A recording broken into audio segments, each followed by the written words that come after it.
رمی جمرات، شیطان کو کنکریاں مارنا، حاجی آج مارتے ہیں۔ ابراہیم علیہ السلام کی یاد ہے،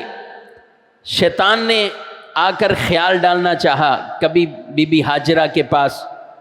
کبھی اسماعیل علیہ السلام کے پاس، کبھی ابراہیم علیہ السلام کے پاس، کیا آپ ذبح کر رہے ہیں، بچے کو ذبح کر رہے ہیں؟ لیکن سب جگہ سے ایک ہی جواب ہے، اگر یہ اللہ کی طرف سے جو امر ہے ابراہیم علیہ السلام کو، بی بی ہاجرہ نے کہا، تو پھر ایک بیٹا نہیں، اللہ کے حکم پر کئی بیٹے ہوں، سارے قربان کر دیے جائیں گے۔ اسماعیل علیہ السلام کا بھی یہی جواب، ابراہیم علیہ السلام کا بھی یہی جواب، اور شیطان کو وہ کنکریاں ماری گئیں۔ آج اس ادا کو حاجی ادا کرتے ہیں، وہ رمی جمرات، شیطان کو جو کنکریاں مارنے، یہ ایک ادا ہے، لیکن یہ صرف کنکریاں ہی نہیں،